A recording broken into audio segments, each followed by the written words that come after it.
Maqaa Abbaa, kan Ilmaa, Hafuura Qulqulluu, Waaqayyo tokko ni amannaa. Ameen. Maqaa Abbaa, kan Ilmaa, Hafuura Qulqulluu, Waaqayyo tokko ni amannaa. Ameen. Maqaa Abbaa, kan Ilmaa, Hafuura Qulqulluu, Waaqayyo tokko ni amannaa. Ameen. Jaalatamootaaf kabajamoota maatiiwwan Waaqayyoo, maqaa Waaqayyo Gooftaatiin nagaa isin gaafadhaa. Akkam ooltan, akkamiyyoo na eegdan. Ameen. Waaqayyo Gooftaan keenyaa akka balleessa keenyaa otoo nutti hin lakkoofne akka dhiifama isaatiin guyyaa har'aatiin kan nu ga'ee Waaqa keenyaa, Gooftaa keenyaa, Fayyisaa addunyaa, Qoricha addunyaa kan ta'ee maqaan Gooftaa keenya Iyesuus Kiristoos kan galatoomeef kan kabajame nuuf haa ta'u. Maqaa isaa waamnee kan ishee kan biraan hambisnee haadha nageenyaa, haadha saba hundaa, haadha Gooftaa keenya Iyesuus Kiristoos, kennaa fannoo jalaa kan taate qulqulleettii Durboo Maariyaam, maqaan ishee kan galatoome haa ta'u. Ergamoota Waaqayyoo, qulqulloota wareegamtoota hunda isaanii akka kennaaf kabaja isaaniitiin maqaan isaanii kan galatoomeef kan kabajame nuuf haa ta'u. Barsiisaan Waaqayyoodha, gorsaan Waaqayyoodha.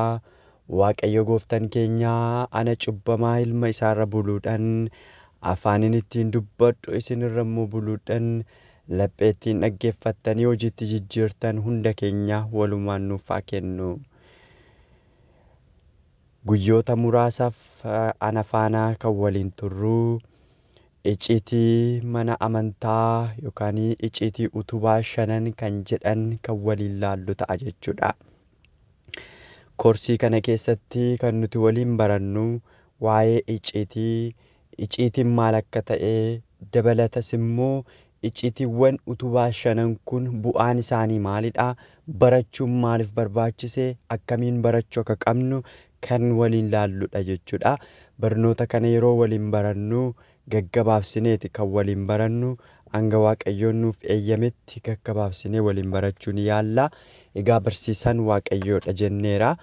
Otoo barsiisonni keenya jiranuu, otoo abboonni keenya jiranuu, ani cubbamaan kun dubbachuun kan naaf hin malle, garuummoo hanga Waaqayyoon eeyyametti hanga ka'ii dubbadhu itti dubbachuudhaaf kanan dhufe malee otoo abboonni koo jiranullee dubbachuudhaaf naaf hin eeyyamamu ture. Kanaaf kanaan booddee guyyoota muraasaaf kan nuyi waliin barannu waa'ee icciitii utubaa 5niiti jechuudha. Waaqayyo Gooftaan keenya hanga xumura barnoota kanaatti nu waliin haa ta'u. Egaa waa'ee icciitii utubaawwan 5 ilaaluun dursatti jechuudha. Guyyaa har'aa icciitii jechuun maal akka ta'e, dabalatas immoo utubaa jechuun maal akka ta'e waliin laalla jechuudha. Waa'ee icciitii utubaa 5 dubbachuu keenyan dursa, icciitiin utubaa 5 kana jennee dubbachuun dursa, icciitiin humti mataa isaatiin maalidha? Utubaan immoo maalidha? Maaliif icciitii jedhame? Maaliif immoo icciitiin kun 5 qofa ta'e kan jedhullee kan waliin laallu ta'a jechuudha. Hiika gaafa waa'ee icciitii waliin laallu, icciitii jechuun hiika kallattii isaa yommuu ilaallu, wanta dhokataa ta'e, kan bira hin gahamin, dhokataa kan ta'e, michuu akka garaa ofiitti malee kan nama hundatti hin himamne, yaanni uumamaa qoratees ta'e qo'atee dhimmicha bira ga'uuf kan hin dandeenye, dandeettii fi beekumsa uumamaatiin ol waan ta'eef sagalee Waaqayyoo irratti hundaa'uudhaan hanga beeknu qofaa hubachuu yookaan beekuu kan dandeenyu waan ta'eef icciitii jedhameera jechuudha. Icciitiin dhokataadha. Icciitiin kan gara amantaatiinis ta'ee kan gara dhuunfaa keenyatiin gaafa waa tokko icciitiidha jennu, fakkeenyaaf yoo laallu hiriyoonni lamaan walii isaaniitiif icciitii yoo walitti himatan ta'e, icciitii kana namni biraa qoratees ta'e dandeettii hubachuu hin qabu, bira ga'uu hin danda'u namoonni sun lamaan qofti waan walitti dubbataniif. Yookaan immoo icciitii tokko anumti laphee koo sammuu koo keessatti qabadhee yoon deema ta'e, icciitii kana namni kamiyyuu qoratee bira ga'uu hin danda'u yoo nan baasee dubbadheen ala yookaan immoo hiriyoonni sun lamaan baasanii yoo dubbataniin ala bahamee akkanuma namni tokko callisee icciitii sana nurratti beekuu hin danda'u. Kanaafidha icciitii jechuun wanta dhokataa ta'e tokko kan jennu. Garuu immoo Waaqayyoo beekumsa inni nuu kenne irratti hundaa'uudhaan jechuudha. Dandeettii inni nuu kenne irratti hundaa'uudhaan hubachuu ni dandeenya ta'a. Kanarraan kan hafe icciitii callisnee hubachuun nutti ulfaata. Icciitii nama tokko beekuu hin danda'amu. Icciitii hiriyoota lamaan jidduu jiru beekuu hin danda'amu. Icciitii maatii keessa jiru kan biraa beekuu hin danda'u yoo baasanii dubbataniin ala jechuudha. Kanaaf icciitii jedhameera jechuudha. Icciitiin amantaa keessa jirrus Waaqayyo namaaf ibse malee beekumsa fooniin yookaan immoo dandeettii beekumsa keenyatiin bira ga'uu kan hin danda'amnedha. Kan warra amanan qofaaf raawwatamanidha jechuudha icciitii gara amantaatiin gaafa laallu. Waa'ee icciitii kanaa gaafa barannu namni biraa itti ulfaachuu danda'a. Namni biraa maal haasa'u jarri kun jechuu danda'u. Icciitiin kun garuu warra amane qofaadhaaf kan ibsamu. Warra amane qofaadhaaf kan raawwatamu. Warra amane qofaadhaaf kan itti ibsamu, kan itti beekamu jechuudha.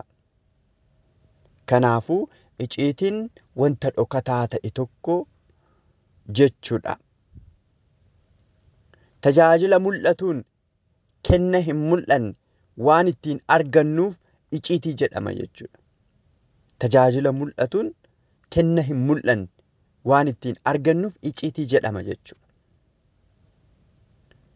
Egaa waa'ee icciitii hanga kana yoo laalle utubaa jechuun immoo maal jechuudha kan jedhullee gabaabsinee waliin laaluu dandeenya. Utubaa jechuun bu'uura mana kiristaanaa jechuudha.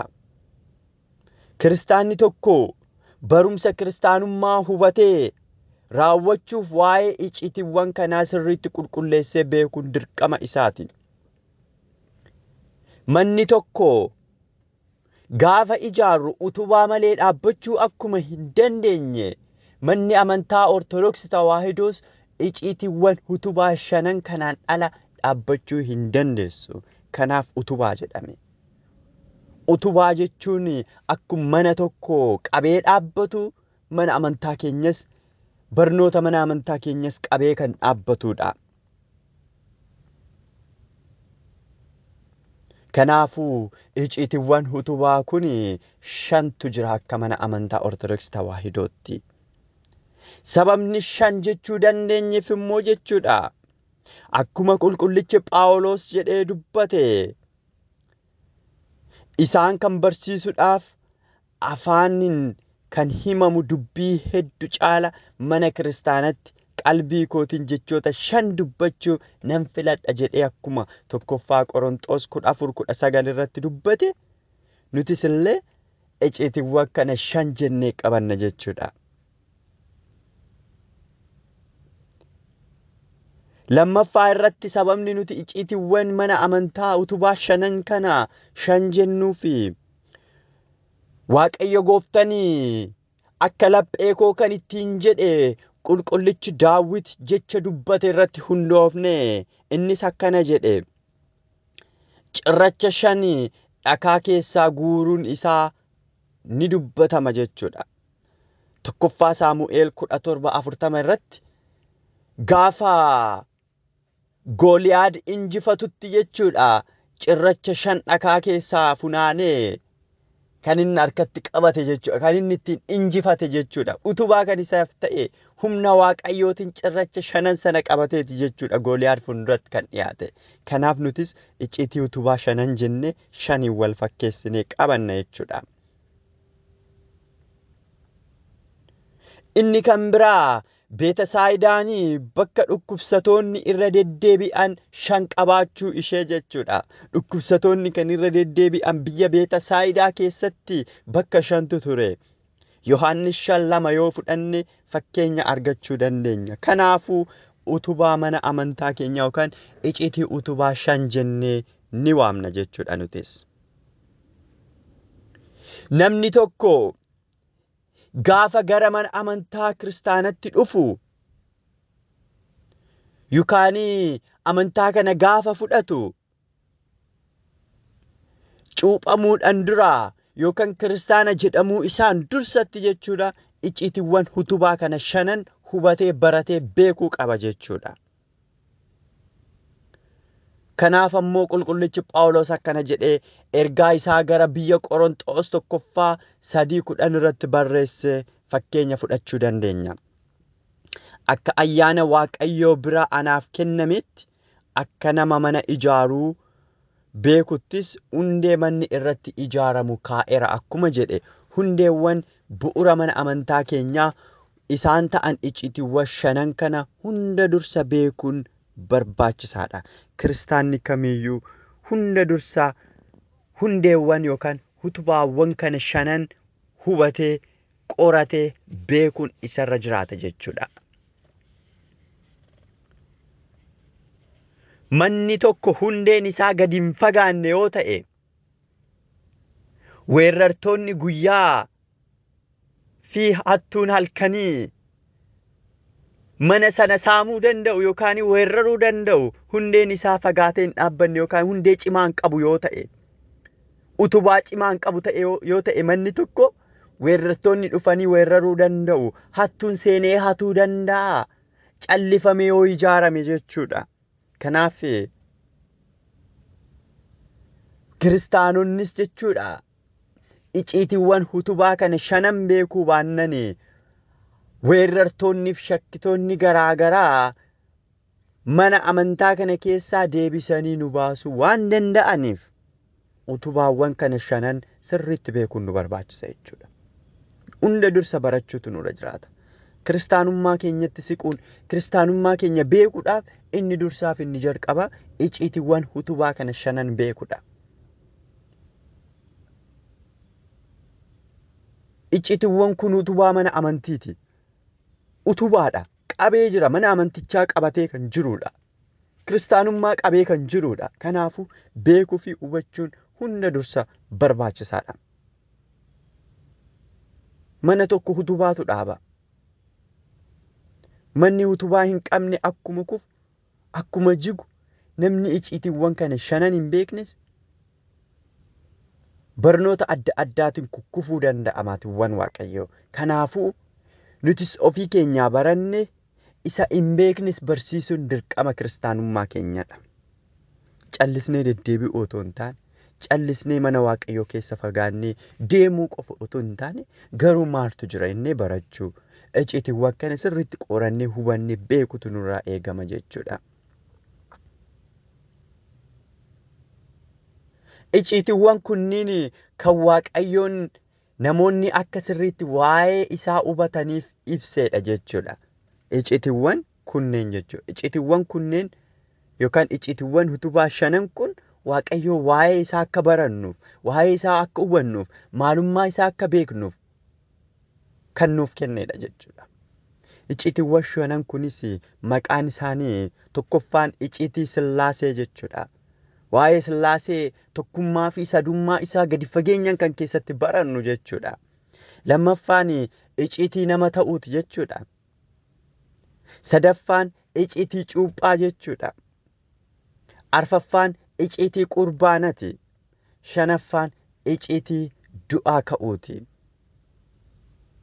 Kanaafuu maatiiwwan Waaqayyoo maalummaa icciitiiwwan kanaa gabaabsinee akka amantaan Ortodoksii Tawaahidoo barsiiftutti nutis kan waliin barannu gara fuulduraatti jechuudha.